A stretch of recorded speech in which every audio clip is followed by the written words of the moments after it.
हे buddies, welcome back. आज हम जो है अपना जावा लैंग्वेज का सेकंड लेक्चर जो है यहाँ पे शुरू करने वाले हैं। ठीक है, बेसिकली इस लेक्चर के अंदर हम आज अपना पहला हेलो वर्ल्ड का प्रोग्राम जो है वो रन करके देखेंगे जावा के अंदर।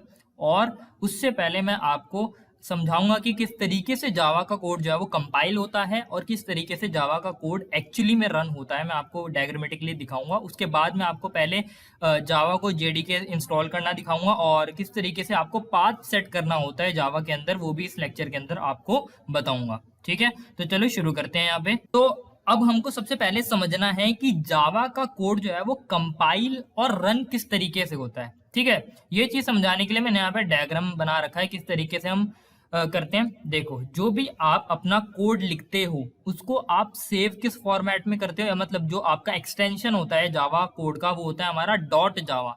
सो सपोज हम यहाँ पे लेट करते हैं कि हमने एक अपना प्रोग्राम लिखा है। ठीक है, एक फाइल बनाई है जावा की जिसका एक्सटेंशन हमने डॉट जावा के नाम से यहाँ पे सेव कर दिया और वो हमारी फाइल है डेमो डॉट जावा। अब हमको यहाँ पे क्या करना है, इस वाले प्रोग्राम को करना है कंपाइल। ठीक है, अब यहाँ पे हमारे पास जब आप अभी मैं आगे आपको डाउनलोड करना सिखाऊंगा, तो बेसिकली जावा को रन करने के लिए आपको जावा डेवलपमेंट किट चाहिए होता है जिसका शॉर्ट फॉर्म होती है हमारी जेडीके।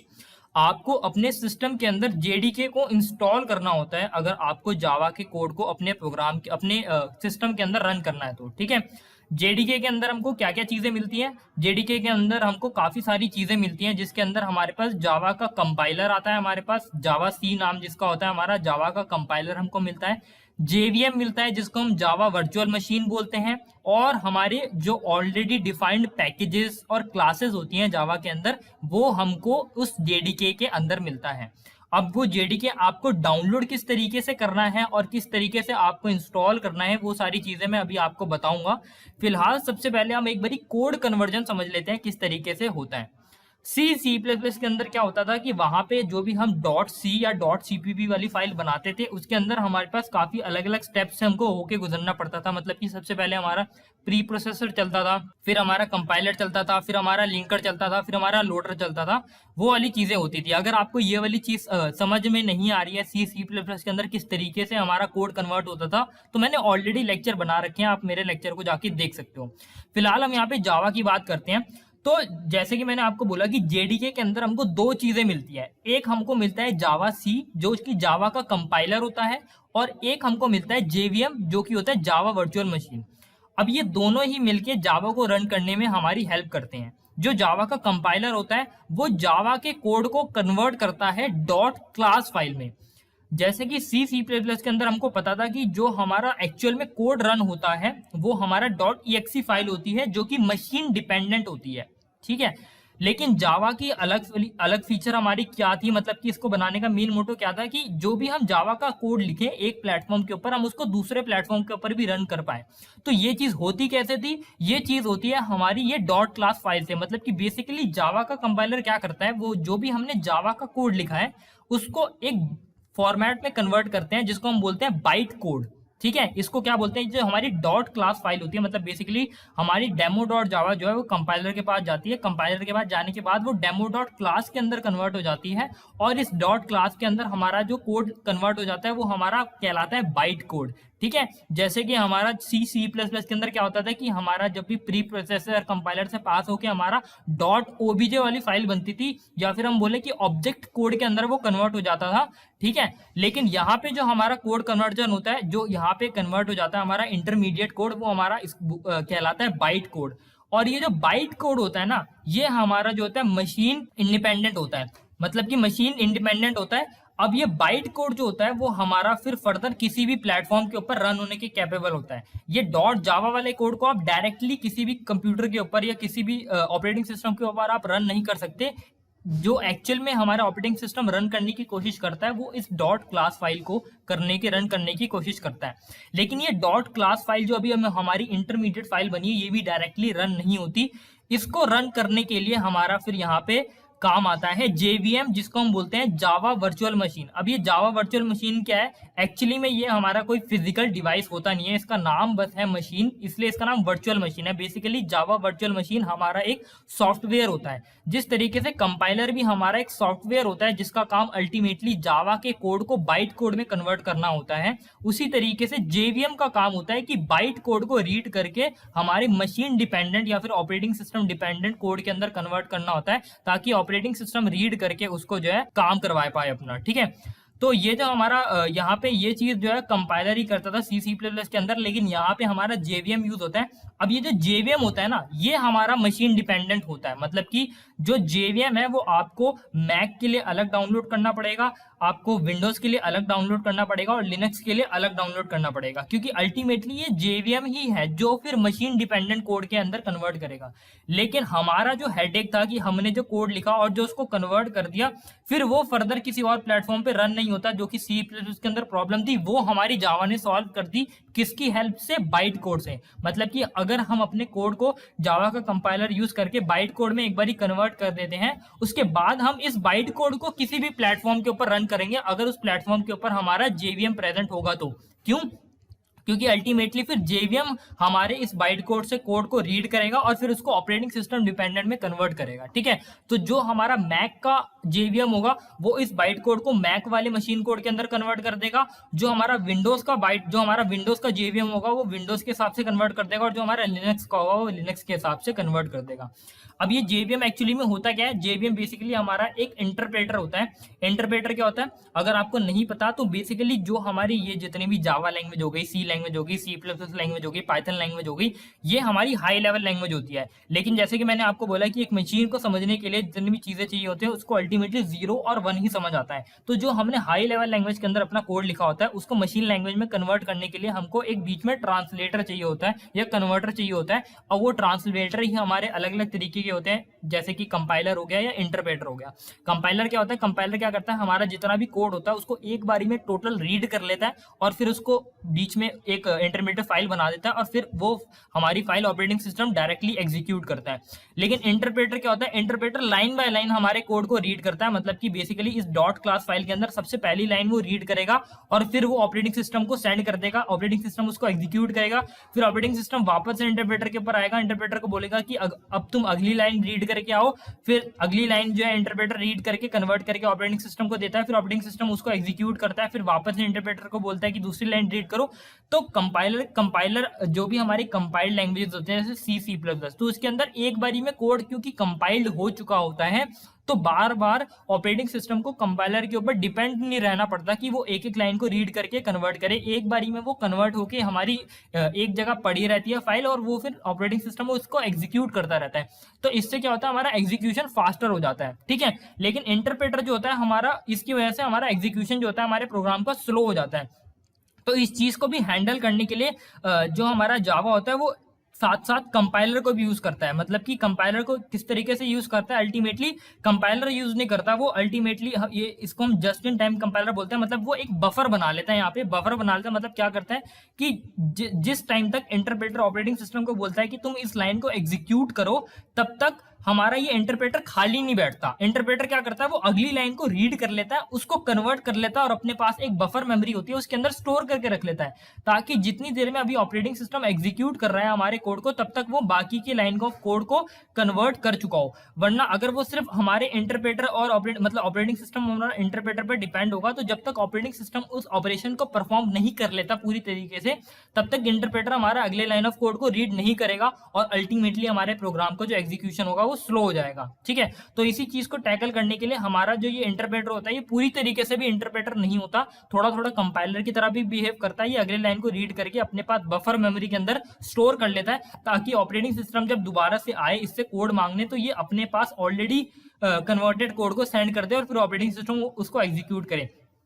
अब आपको ऐसा लग रहा होगा कि ऑपरेटिंग सिस्टम तो इतना फास्ट होता है, फिर ऐसी कौन सी चीज होगी जो वो मतलब जो वो एग्जीक्यूट करने में टाइम लगाएगा। तो इसका एग्जांपल होगा, अगर मान लो कोई इनपुट स्टेटमेंट है, मान लो आपको कोई इनपुट लेना है यूजर से, तो उसके अंदर आपका अगला लाइन ऑफ कोड तब तक नहीं चलेगा जब तक यूजर आपका इनपुट नहीं डाल देता। तो फिर इस केस में हमारा ऑपरेटिंग सिस्टम के ऑपरेशन के अंदर डीले आना स्टार्ट हो जाएगा। अब जरूरी तो नहीं है ना कि हमारा जब तक आप, अब मान लो आप 2 घंटे 4 घंटे तक आपने इनपुट दिया ही नहीं, आपका प्रोग्राम जो है वो चल ही रहा है, ठीक है, तो फिर ये हमारा गलत हो जाएगा कि ऑपरेटिंग सिस्टम हमारा वेट ही करता रहे। इसलिए जो हमारा जावा का जो जावा वर्चुअल मशीन होता है वो थोड़ा सा हमारा कंपाइलर वाला बिहेवियर भी शो करता है, और वो नेक्स्ट लाइन ऑफ कोड को कन्वर्ट कर करके एक बफर मेमोरी में स्टोर करके रखता है, ताकि अगली बार जब ऑपरेटिंग सिस्टम आए तो उसको अल्टीमेटली ऑलरेडी कन्वर्टेड कोड मिले और वो जल्दी से जल्दी एग्जीक्यूट कर पाए। ठीक है, अब यहाँ पे एक बार हम इंस्टॉल करना देख लेते हैं, और उसके बाद सबसे पहले आज हम अपना हेलो वर्ल्ड का प्रोग्राम भी एक बार रन करके देख लेंगे जावा के अंदर किस तरीके से हम करते हैं। ठीक है, तो इंस्टॉल करने के लिए आपको क्या करना है, ये वेबसाइट है, यहाँ पे जाके आपको विजिट करना है और यहाँ पे आपको जेडीके डाउनलोड कर लेना है। इस जेडीके के अंदर आपको क्या क्या चीजें मिलेगी मैं आपको बता ही चुका हूँ। इसके अंदर आपको जावा का कंपाइलर मिलेगा, जावा वर्चुअल मशीन मिलेगी, और जावा से रिलेटेड जितनी भी क्लासेस आप यूज करने वाले हो जावा का कोड लिखते टाइम, वो सारी चीजें आपको इसके अंदर मिलेंगी। उसके बाद जब आप जेडीके को डाउनलोड कर लोगे तो उसके बाद यहाँ पे जब उस पर क्लिक करोगे तो यहाँ पे आप अपने ऑपरेटिंग सिस्टम के हिसाब से जो भी आपका ऑपरेटिंग सिस्टम है वो जेडीके आप यहाँ पे डाउनलोड कर लोगे। डाउनलोड करने के बाद आपको जो है यहाँ पे इंस्टॉल कर लेना उसको। आई होप इंस्टॉलेशन ईजी है, बस आपको नेक्स्ट नेक्स्ट नेक्स्ट करना है और आपका इंस्टॉल हो जाएगा। जब आपका इंस्टॉल हो जाएगा अब आपको क्या करना है, यहाँ पे पाथ को सेट करना पड़ेगा आपको, अगर जावा के कोड को अपने कंप्यूटर के अंदर रन करना है तो।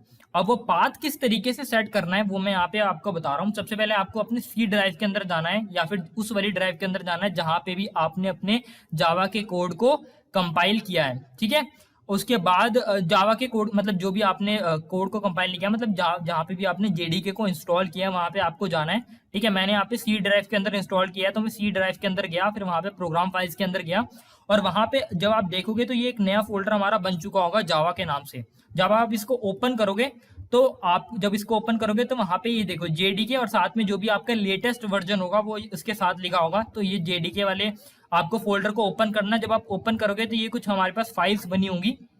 इस फाइल्स के अंदर आपको इस बिन वाले फाइल को ओपन करना है। जब आप इस बिन वाले फाइल को ओपन कर लोगे तो आपके पास कुछ ऐसी सी चीजें होंगी। इसके अंदर आपको कुछ भी छेड़ाखानी नहीं करनी, आपको सिंपल क्या करना है, ये जो ऊपर पाथ लिखा है इसको आपको कॉपी कर लेना है। यहाँ पे आप सिंगल प्रेस करोगे तो ये हमारा पूरा पाथ सिलेक्टेड आ जाएगा। उसके बाद आपको बस क्या करना है, इस पाथ को कॉपी कर लेना है। ठीक है, वो क्यों करना है अभी मैं बता रहा हूँ आपको। जब आपने इस पाथ को कॉपी कर लिया उसके बाद आपको अपने पीसी के अंदर आना है और उसकी प्रॉपर्टीज को खोलना है। ठीक है, यहाँ पे अभी हम पाथ को सेट कर रहे हैं, सेट करना सिखा रहा हूँ मैं आपको, ताकि आप जावा के कोड को रन कर पाओ। जब प्रॉपर्टीज के ऊपर आओगे तो प्रॉपर्टीज खोलने के बाद आपके पास ये हमारा डायलॉग बॉक्स खुल जाएगा। उसके बाद आपको एडवांस सिस्टम सेटिंग के अंदर जाना है, जो हमारे टॉप लेफ्ट कॉर्नर के अंदर होगा। एडवांस सिस्टम सेटिंग के अंदर जब आप जाओगे उसके बाद आपका ये सिस्टम प्रॉपर्टीज खुल जाएंगी। ये सिस्टम प्रॉपर्टीज वाला डायलॉग बॉक्स जब खुल जाएगा उसके अंदर आपको यहाँ पे एनवायरनमेंट वेरिएबल दिखेगा, उसके ऊपर आपको क्लिक करना है। उसके ऊपर क्लिक करने के बाद आपके पास जो है यहाँ पे ये वाला डायलॉग बॉक्स खुल जाएगा कुछ ऐसा सा। इसके अंदर आपको बेसिकली कुछ नहीं करना है, यहाँ पे आपको इस वाले सिस्टम वेरिएबल्स के अंदर पाथ को सर्च करना है। पाथ को सर्च करने के बाद आप उसको सेलेक्ट करना है, उसको एडिट करना है। या तो आप इस तरीके से कर सकते हो, इसको सेलेक्ट करके एडिट कर सकते हो, या फिर डबल क्लिक भी आप करोगे तब आपके पास ये वाला डायलॉग बॉक्स खुल जाएगा।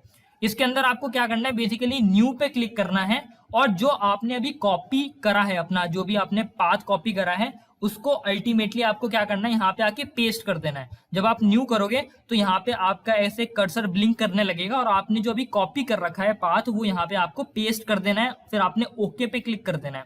ठीक है, ये चीज हो गई। अब उसके बाद आपको एक और चीज करनी है। यहाँ पे अभी आपने पहले क्या किया था, यहाँ पे आपने पाथ को एडिट करा था। अब आपको एक न्यू पाथ क्रिएट करना है, न्यू पे क्लिक करना है आपको। सबसे पहले आपने जो पाथ नाम का ऑलरेडी बना था वेरिएबल उसके अंदर आपने एडिट करा था, लेकिन इस बारी अब आपको न्यू पे क्लिक करना है और न्यू पाथ क्रिएट करना है। जब आप न्यू पे क्लिक करोगे तो ये कुछ आपका डायलॉग बॉक्स खुल के आ जाएगा। उसके बाद आपको ये लिखना है java_home लिखना है, और जो आपने पाथ यहाँ पे कॉपी करा है उसको यहाँ पे पेस्ट करना है लेकिन यहाँ पे जो बिन वाला चीज है वो आपको रिमूव कर देनी है। फॉर एग्जाम्पल हमारी ये स्लैश बिन थी, जो भी हमने यहाँ पे चीज कॉपी करी थी, अगर मैं आपको दिखाऊं यहाँ पे, ये देखो, ये जो भी हमारा टोटल पाथ था यहाँ से लेके यहाँ तक, आपको ये बिन वाला पोर्शन हटा देना है इस जावा होम वाले सेक्शन के अंदर। सिर्फ आपको 13.0.2 तक रखना है और इस वाले पोर्शन को आपको बैक स्पेस मार देना है जब आप ये वाली चीज करो। तो देखो यहाँ पे भी इस बंदे यहाँ पे भी यहाँ पे कर रखा है, जो बिन वाला सेक्शन है वो हमने बैक स्पेस मार दिया है, सिर्फ हमारे वर्जन तक रहेगा। फिर आपने ओके कर देना है, उसके बाद फिर आपको यहाँ पे भी ओके पे क्लिक कर देना है। उसके बाद आपका जो पाथ है वो सेट हो जाएगा और अब अपने जावा के कोड को रन करने के लिए कैपेबल हो चुके हो। ठीक है, यहाँ पे सिर्फ मैंने जेडीके को इंस्टॉल करना सिखाया है आपको।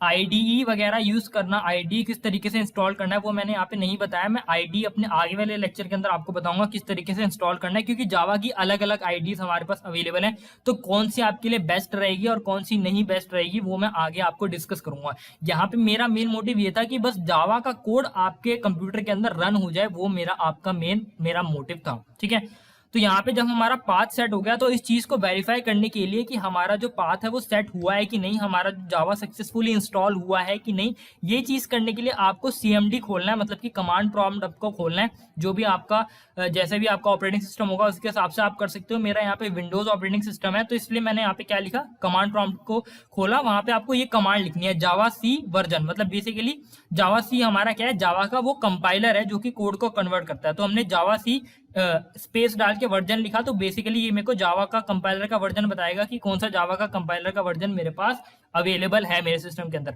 अगर आपकी ये वाली स्टेटमेंट या जो भी वर्जन हमारा लिखा आ जाता है तो मतलब आपका सक्सेसफुली जावा इंस्टॉल हो गया है।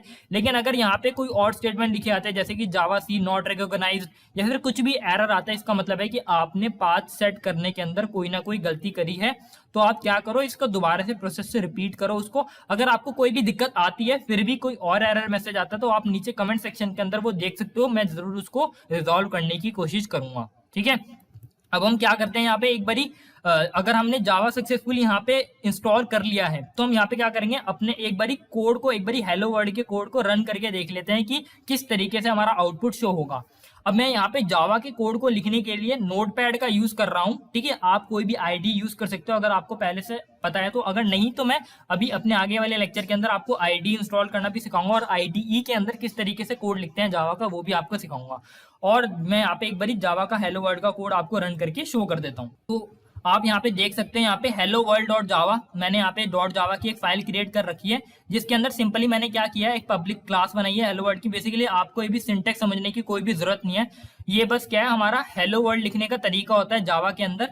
ठीक है, ये मैं आपको समझाऊंगा अपने नेक्स्ट लेक्चर के अंदर। हर एक वर्ड का मतलब आपको एक एक करके समझाऊंगा कि हर एक वर्ड का मतलब क्या होता है, पब्लिक का मतलब क्या होता है, स्टैटिक का मतलब क्या होता है, वॉइड का मतलब क्या होता है, मेन का मतलब क्या होता है, ये सिस्टम क्या है, आउट क्या है, क्लास क्या है, ये सारी चीजें आपको समझाऊंगा। फिलहाल सबसे पहले मैं आपको एक बार रन करके दिखा देता हूँ कि ये हमारा कोड रन होके हेलो वर्ल्ड किस तरीके से प्रिंट होगा। ठीक है, तो रन करने के लिए मैं यहाँ पे सीएमडी का यूज कर रहा हूँ। ठीक है, मैं एक बार इसको क्लोज कर देता हूँ और आपको यहाँ पे देखना है, जब भी मैं यहाँ पे जावा के कोड को अपने कंपाइल करूंगा तो यहाँ पे मेरी एक hello world dot class file बन जाएगी, जो कि मैंने आपको बोला था कि हम अपने डॉट जावा वाले फाइल को जब कंपाइलर के पास भेजते हैं तो कंपाइलर एक डॉट क्लास फाइल कन्वर्ट करता है जो कि हमारा उसके अंदर बाइट कोड लिखा होता है। ठीक है, तो ये चीज करने के लिए आपको क्या करना है, जावा सी कंपाइलर का नाम टाइप करना और अपना जो भी सबसे पहले तो मैं एक बार इस फोल्डर के अंदर चला जाता हूँ। ठीक है, एक बारी मैं चला जाता हूँ सीडी डेस्कटॉप। तो यहाँ पे मैं अपने जावा कोर्स वाले फोल्डर के अंदर आ चुका हूँ। ठीक है, मेरे जावा कोर्स नाम का फोल्डर है। अब मेरे को यहाँ पे अपने प्रोग्राम को कंपाइल करना है। कंपाइल करने के लिए आपको क्या करना है, जावा सी, आपने जावा सी मतलब कंपाइलर का नाम लिखा और आपको उस फाइल का नाम लिखना है जिसको आपको कंपाइल करना है। ठीक है,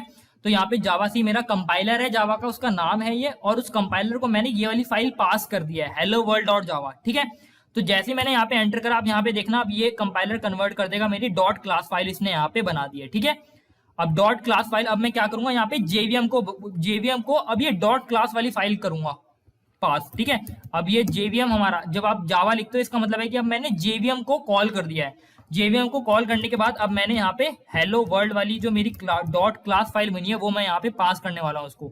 अब अगर आपको ये डॉट क्लास वाली फाइल पास करनी होती है तो आपको डॉट क्लास स्पेसिफाई करने की जरूरत नहीं होती, सिंपली आप अपने फाइल का नाम भी पास कर देते हो तो जेवीएम उसको रीड कर लेता है और आपके कोड को कन्वर्ट कर देता है मशीन एग्जीक्यूटेबल लाइन के अंदर। और ये देखो यहाँ पे मेरा आउटपुट हेलो वर्ल्ड आ चुका है। ठीक है। तो यहाँ पे आज हमने अपना जावा का पहला कोड रन करके देख लिया है। अब ये किस तरीके से हमारा कोड होता है, जितनी भी सारी चीजें होती है, मैं आपको अपने आने वाले लेक्चर्स के अंदर बताऊंगा। ठीक है, तो आज के लेक्चर के लिए हम इतना ही रखते हैं, मिलेंगे अगले लेक्चर के अंदर और अपने आगे जावा की सीरीज के अंदर इसको कंटिन्यू करेंगे। ठीक है, अगर आपको ये लेक्चर पसंद आए तो लाइक करना, शेयर करना और चैनल को सब्सक्राइब जरूर करना।